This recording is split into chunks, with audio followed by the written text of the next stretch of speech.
Morning, everyone. Morning, everyone.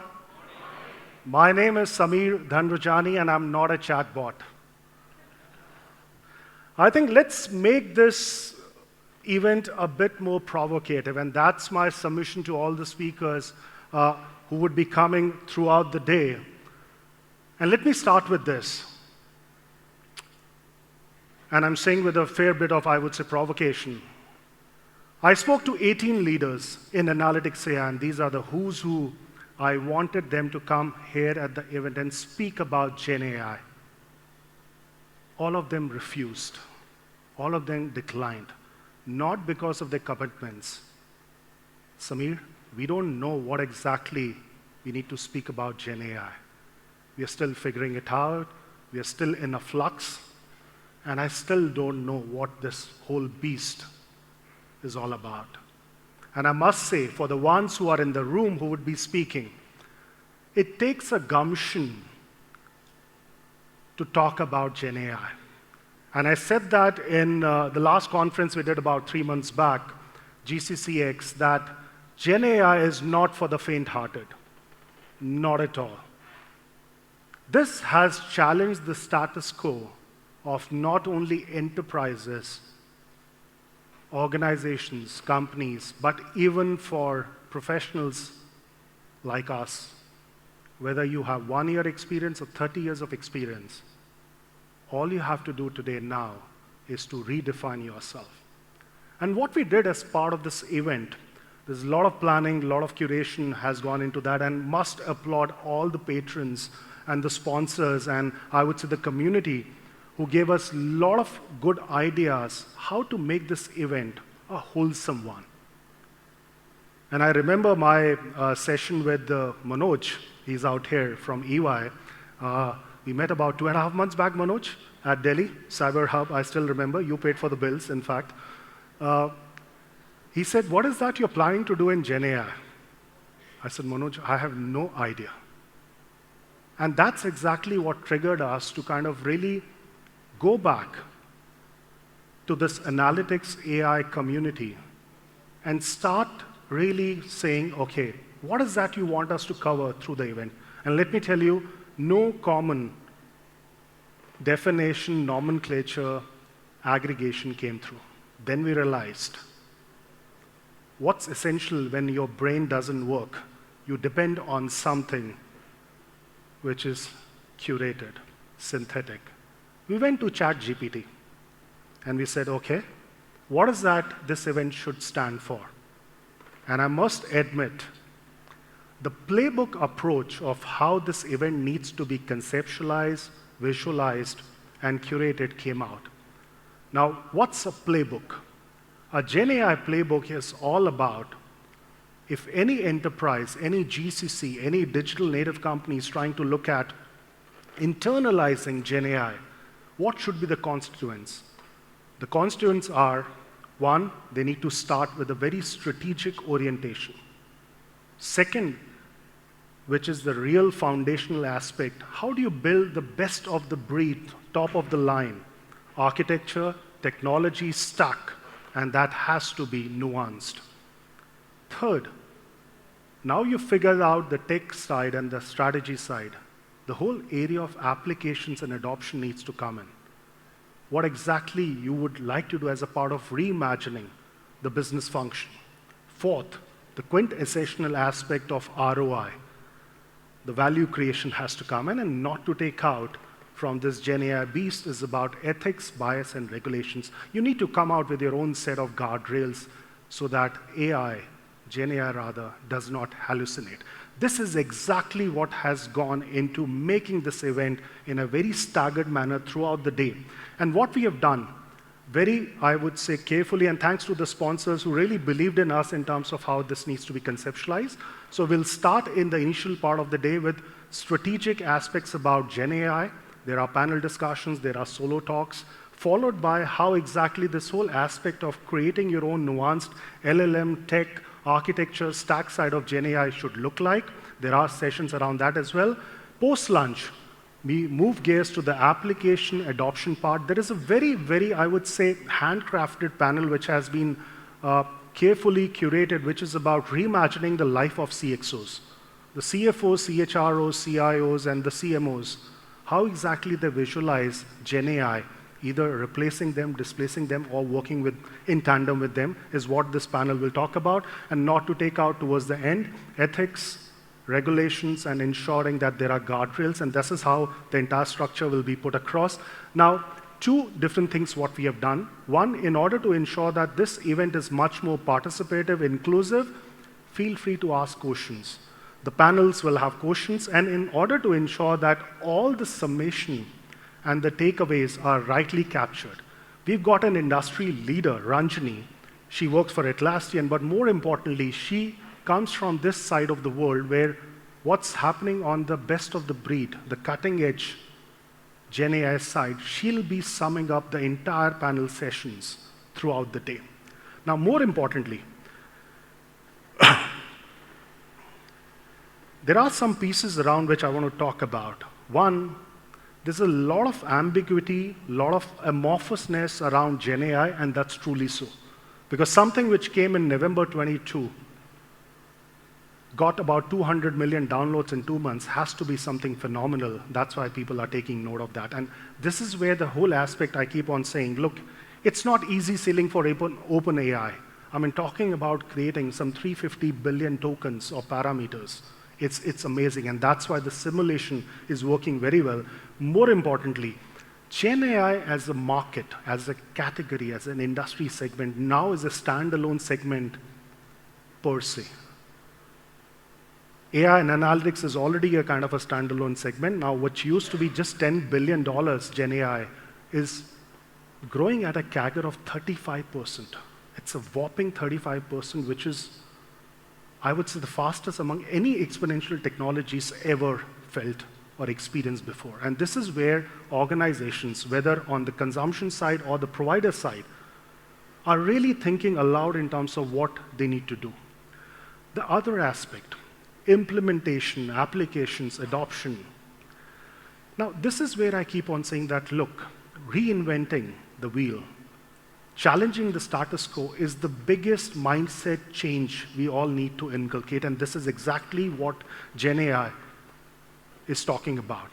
I remember I did a AI masterclass with about 100 CHROs about a few weeks back in Mumbai.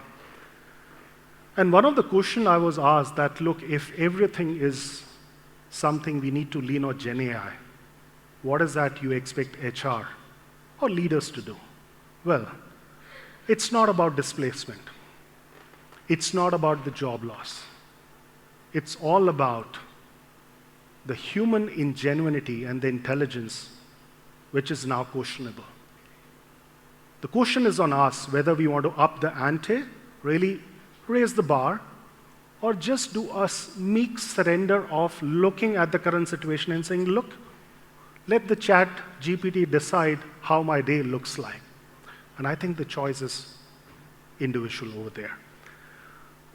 Well, what's happening is it's opened up a plethora and a proliferation of Gen AI tools and products in the market. And it's not just ChatGPT, there are multiple other tools which are making waves. More importantly, coming to very brass tacks, we did close to about, I would say, a survey with about 280 odd leaders from 3AI. These are the analytics, AI, data, capability leaders, practice leaders, the chief analytics officers, the data officers of BPM consulting, tech, pure play analytics firms, or even enterprises, GCCs. And we found something very, very, I would say, startling. One, it's the agenda when it comes to the boardrooms, the CXOs, and the business leaders that, look, Gen AI needs to be internalized. The challenge?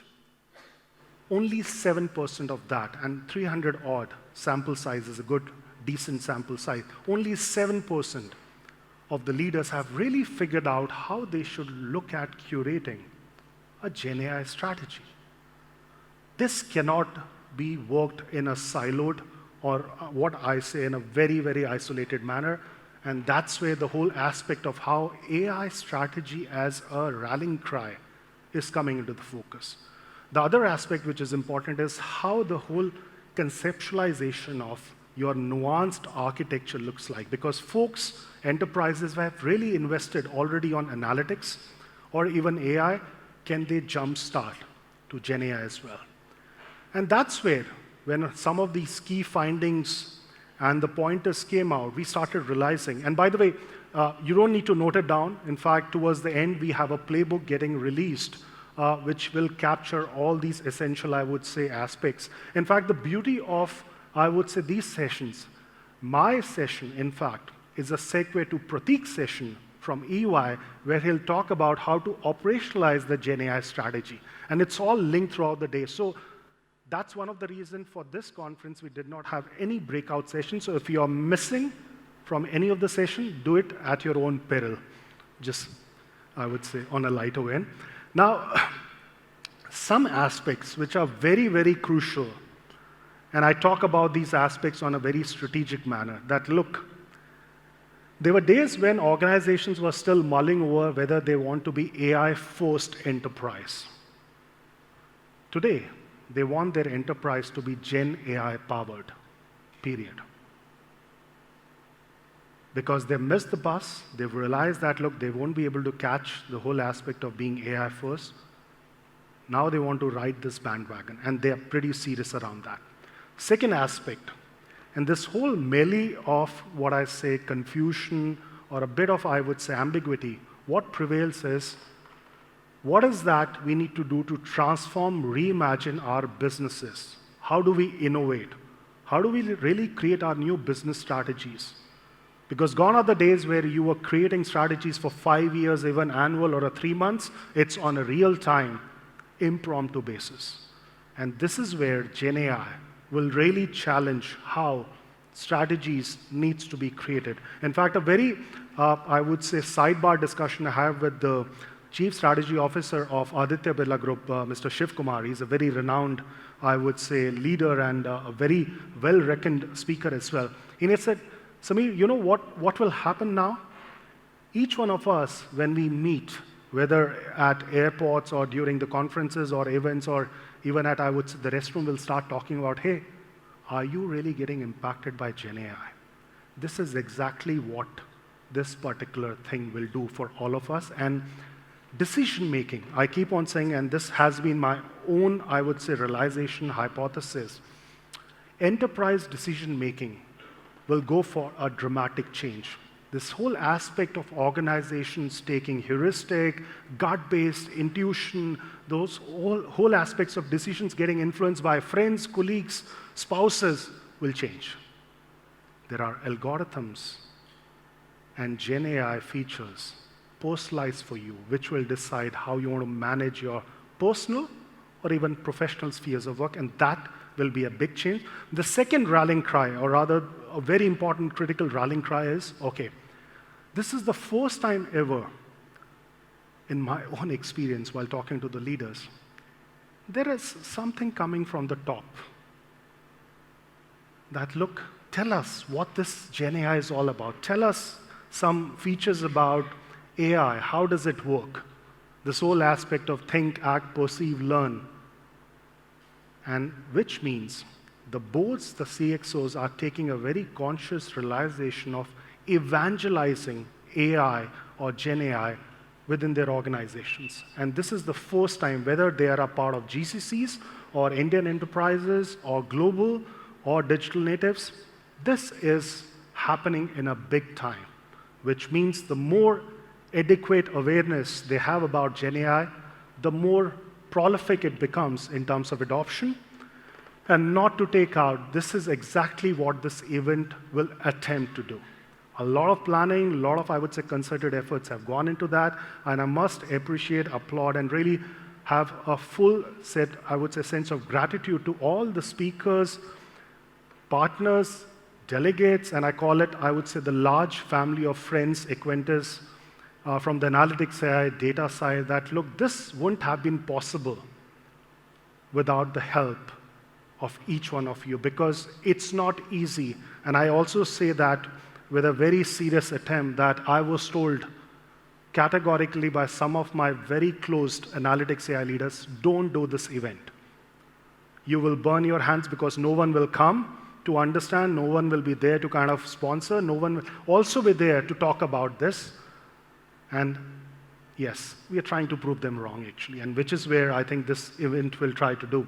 Now, for the ones who are not aware about 3i, look, this is a journey which we ourselves call it serendipity. When we started 4 years back, me and Ken, couple, three of us, now we have about 64 what we call AI evangelists. We never realized how far we will come along this journey. 30,000 members from 26 locations with an annual aggregated renewal rate of 84% is something showcasing us that we need to really raise the bar every time when we are doing something substantial. Second, not to take out our buy and white 800 plus analytics AI leaders from 740 organizations. And I must tell you, these 800 plus leaders have actually been screened from 14,220 applications which have come in to us over the last 4 years. So you can imagine the kind of gravitas these leaders carry in terms of being not only the who's who, but the kind of prowess they have in terms of the engagements they have done in the analytics area. And of course, we have many more, I would say, outreach and scale benefits. You can reach to anyone from, I would say, the team to understand more. These are our offerings, what we have. And not to take out, there is a whole melange of, I would say, organizations, what I call industry segments we have as part of this entire 800 suite of analytics leaders. And we also do beyond events, a lot of networking sessions. And these, to me and my team, are the assimilation of the multiple findings inside, which is going into making this event possible, because the sum total of aggregation, what we got in terms of the thoughts, came out through these leaders only. And not to take out, towards the end, we have our Zenith Awards. These are very coveted awards of the 3 awards we have throughout the year. So this is the last award series of the year, and there are almost about 60 winners, and we are inviting two powerful women leaders to recognize, or rather award the leaders. And one thing I should say towards this event, that look, we are all in a learning phase. There is no harm in saying that, look, I'm still trying to absorb what Gen AI is all about. One piece of disclaimer: do not ignore Gen AI. Thank you so much.